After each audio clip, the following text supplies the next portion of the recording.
keep creating content for your users. Don't get so overwhelmed with, I need to optimize for search engines and I need to optimize for LLMs and oh yeah, the users too, and I need to do it all.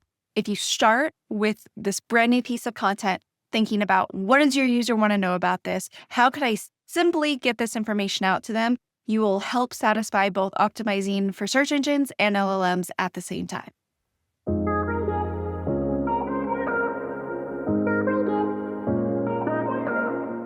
Hi, I'm Ashley Segura, and this is SEO in 2026. Ashley, what's your number one SEO tip for 2026? Okay, in 2026, we need to stop building content for ranking purposes, and we need to start thinking about content as actual assets for every stage of the user journey. By doing that, we're going to work on building trust. We're going to actually address all of their questions. We're going to supply helpful information and bring the user through the entire journey to eventually convert them. So can we not build content for both the purpose of being an asset and for rankings purposes? Or are you saying that rankings are so unpredictable nowadays, we just have to focus on assets and distribute them to places wherever people will actually pay attention? It's a combination of both. So generally, when we've developed content strategies in the past, one of our big objectives was for ranking purposes. So we would create content topics based on keywords. We'd create content outlines based on how can we optimize this the best. And now we have LLMs in the mix that are just, throwing us back to old school SEO. And so many content marketers are used to prioritizing, well, we need to create content that's going to rank, and we need to create content for search engines. And then helpful content happened. And then it was like, okay, we'll create content for search engines and maybe for users too. I'm saying to throw that out the window. Let's just create content for users. And by doing so, you are going to complement everything that we are facing these days, including all of the new wonderful things that 2026 is going to throw at us as SEOs and content marketers. So you also say draw a clear line between disposable content and strategic assets. And you talked about LLMs there as well. Are you saying that you need to have two prongs to your content strategy? So content that is just for humans, just focusing on humans, and then content that appeals to LLMs as well? No, I think that should be one thing. And I think if we become really good content marketers and SEOs, we're going to naturally solve both of them. So when we're writing for LLMs and when we're, from what we know thus far, when we're trying to optimize for LLMs, it's about the style and the format of the content. It's about the authority that you're putting into the content. But also, your users also want that format. They want that bullet information. They want the short paragraphs, the short sentences. They want the cut and dry, give me the exact facts. But they're also looking for that credibility for you to say, well, we've been a 5-time awarded agency and we have a bunch of thought leaders. And that's why we can do a study about SEO. Like by focusing on what users are going to be able to believe within your content, what they're going to be able to trust within your content, and actually trust the author. When you put that into paragraphs and actual sentences, you're also satisfying the LLMs. You're also, without even trying, optimizing your content. And right now, from what we've seen for how to write content for ChatGPT, how to appear just like you were in search results, now in AI overviews, from what we've been able to see so far, if you're writing content in that format for users, putting the trust and the credibility inside of there, also having your own credibility through linking, through doing internal link structures as well, you're satisfying both parties. I like the way that you say that because you are certainly satisfying users a lot more if you are succinct and to the point if that's what they're looking for. Because if someone's searching for a lasagna recipe, you don't want to know about the history of lasagna. And that's the way that SEO used to be done a few years ago, unfortunately. Yes. I do appreciate the history of lasagna, but also at 7 p.m. when I'm cooking and I only have a half an hour to get my lasagna done and get in the oven, I just want to know what the oven temperature is and how long I'm going to need to cook it. And if I go to ChatGPT and ask for the recipe and how long do I cook it, just the same way that I would ask Alexa in my kitchen, how long do I cook lasagna for and at what oven temperature? There's very specific pieces of information a user wants to know. But you also need to be able to provide the additional context of, well, maybe they want all the steps. Maybe they want the side dishes to serve to that. give them the option without forcing it, which, as you mentioned before, at the beginning of our content, we would force, here's the entire history of lasagna. And then we would bury that oven temperature and how long to actually cook the lasagna, hoping maybe they'll stick around. That's not the case. Is there any specific structure to the page that you would actually add with a view to catering towards LLMs, such as perhaps a summary of the piece beforehand, or maybe structuring it with tables in a way that is more likely to be picked up by an LLM? The summary aspect is safe and something that SEOs and content marketers, we've been doing for a while now. I mean, even arguably before helpful content, people were starting to put summaries at the top, and then they were starting to do the bullet takeaways at the top, and then also the table of contents and the jump to buttons. And it was to support this whole idea of making your content helpful. So yes, I think we should absolutely continue to do that. I think that helps LLMs. As far as what's the secret format, I don't think that there is a secret format yet. I think LLMs are also still figuring out, as they're crawling pages and as they're getting content, they're still also identifying like what pieces they're pulling.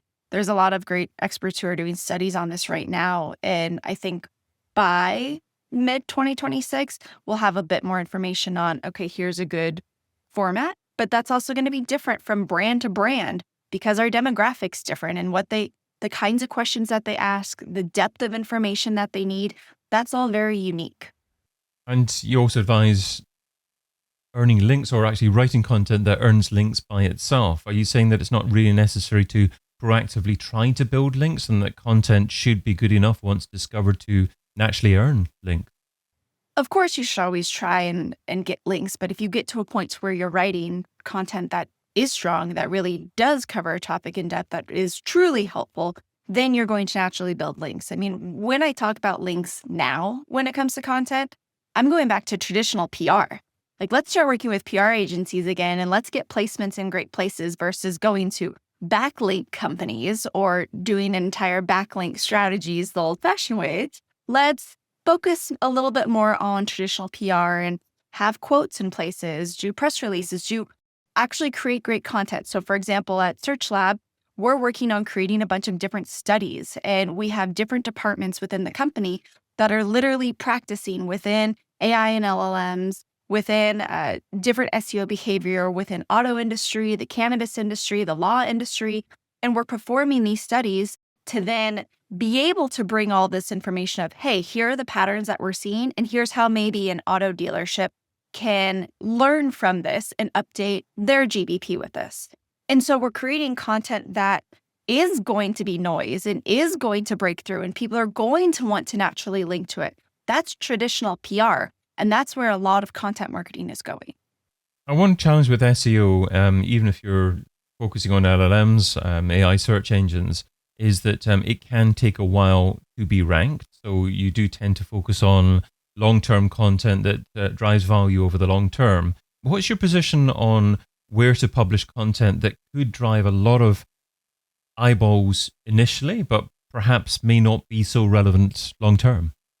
That's a great question. I think right now, what's really hot, and of course depends on your market and your target audience and where they are, but for my target audience, it's LinkedIn. It's publishing LinkedIn articles. It's being so active on LinkedIn, from even commenting on other people's posts. Comments are getting more impressions than your own organic posts are. And so for other marketers who are targeting marketers, for example, LinkedIn's a really hot place to go right now to create content and publish content. Other industries, that's going to look completely different, and that's changing on a very regular basis. By the time we get halfway through 2026, Reddit could be back up again. It all depends on where your demographic is, and just make a lot of noise in those channels. I mean, obviously, you're director of marketing in your position, so you cover different channels. You talked about the organic impressions that you can receive on LinkedIn through comments. Do you think all SEOs should be aware of organic performance in discovery platforms as well as search engines? Yes, certainly, because at the end of the day, as marketers, one of our biggest goals is to track, where are all of these people coming from? How did they get to our website? Then what did they do once they landed on our website? Did they eventually convert? How long did that take? So we're constantly trying to tell a story with all of the content that we're producing. and hopefully be able to identify what was this first touch point. Was it an article that we contributed on Forbes or a comment that one of the employees posted on LinkedIn? Like, if you have enough tracking in place, you'll be able to tell this story, but it is one of the hardest things to do, whether you're an SEO, a content marketer, a social media advertiser.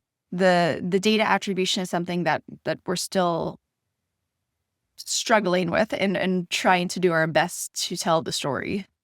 Great. Okay, so you say you're constantly trying to tell a story with all the content you're producing. Obviously, you're producing lots of different types of content, different parts of the buyer journey as well.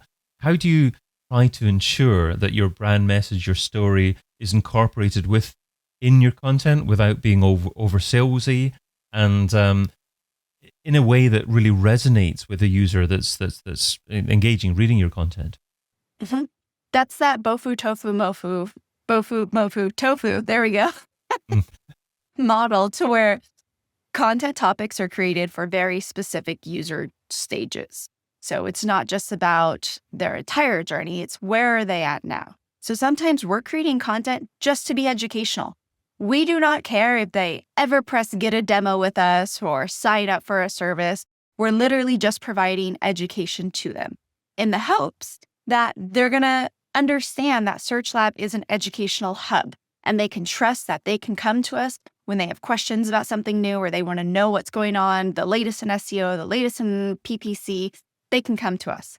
It's a long-term play, but then we'll have different pieces of content to where now we'll send email newsletters to people that have signed up to our webinars, and that will start to drip a little bit more aggressively and then a little bit more aggressively. So it's a much more long-term play when you start with an educational angle, but you build so much trust by doing that first. And so focusing on creating content that hits bofu, mofu, tofu, and really connects with a user where they are right then and there, and not always worrying about that sale, not that new customer instantly, because content is very far from instant satisfaction. Tofu, mofu, bofu. That isn't another language, listener. That's top of funnel, middle of funnel, and bottom of funnel. Yes. Just in case you're wondering. And what about content that needs to get updated, or identifying when a piece of content needs to be updated? What are the metrics that you look at to determine when perhaps you're not achieving as much as you wanted to do so with that piece of content? And how do you know what to change? So this is going to depend and vary based on how much traffic you're getting and how much data you have. So if you have a decent sized website, you're going to be able to get data within a quarter of a piece of content being published. For others, waiting 6 months to a year is going to be a little bit safer to where, okay, now we have a lot of data. We can understand how this performed on social, how it's doing on the site, what a user went to afterwards, what that story is with that specific piece of content. And that's when you can judge, okay, I need to update this, or we need to pivot this topic, or, hey, we're getting so much engagement on this. Let's go all in and let's write 5 other blog posts that complement this topic. So the very first thing I do is I give it time. And that's what's going to vary depending upon how much traffic and data you have. And then the second, I look at what is the data telling me? If it worked really well, let's go all in and create more topics that are very similar and kind of complement the recipe, if you may. And if it didn't work at all, that's when I'm going to go to Google and I'm going to type in that keyword and I'm going to see what's populating right now. What's the heading structure? What's the actual information that they're saying? And how is that different from what we said? Are we so far off that we can't just update this? This is like a full rewrite? Okay, then if that's the case, we need to completely rewrite this. Or is it just, our paragraphs are super long compared to everyone else. We did 2,500 words. The average word count was only 900. We went a little bit too much all in. That's where you really use the data to tell you exactly what you need to do and how to fix your content. And it used to be easier when we were looking at metrics when people just consumed our content on our own website. But obviously that's not necessarily the case now, and it's probably less likely to be the case in the future with LLMs. So what kind of metrics do you look at to actually determine whether or not a piece of content has been consumed and has impacted a user's behavior? And how do you tie that up with different business goals? Well, that's a loaded question because it's going to be so varied based on the company and what they're trying to accomplish. So right now I'm working on about 6 different pieces of content, all with their own unique channels. And I'll start with webinars as just an example. Webinars, I'm measuring the success by how many people did we have register. Then I'm looking at how many people did we have attend. How long did those who attended stick around? And then the biggest metric is how many of those people who registered then filled out a get a demo form after the webinar. That's part of our webinar process. We have that at the very end. It's a QR code, so we make it very seamless. That QR code is specific with UTM tracking to that webinar, so we're able to correlate it specifically back to that webinar. Of course, the most important and the best goal is how many people signed up for a demo with us after this webinar. That's what I'm ultimately trying to get. But I'm using the registrations, the attendee info, to also tell me the story of which topics are working really well and which ones aren't. The webinars that we have a bunch of registrations on, that's telling me this topic, people want to know more about this. We're not changing the guest on the webinar. We're not changing the date and time. We're only changing the topic so that the variables are easy to understand where we need to improve and pivot. And so depending upon the content type, if it's a blog, it's a completely different set of metrics. A podcast is a completely different set of metrics. It really, really varies. Ashley, what's the key takeaway from the tip you shared today? The key takeaway from the tip I shared today is to keep creating content for your users. Don't get so overwhelmed with, I need to optimize for search engines and I need to optimize for LLMs and, oh yeah, the users too, and I need to do it all.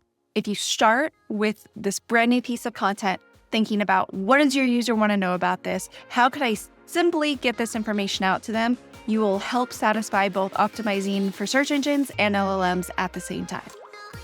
Ashley Segura is Director of Marketing at Search Lab Digital. Find out more over at searchlabdigital.com. Ashley, thanks so much for being part of SEO in 2026. Thank you. I've been your host, David Bain. Get your copy of SEO in 2026, the book, over at seoin2026.com.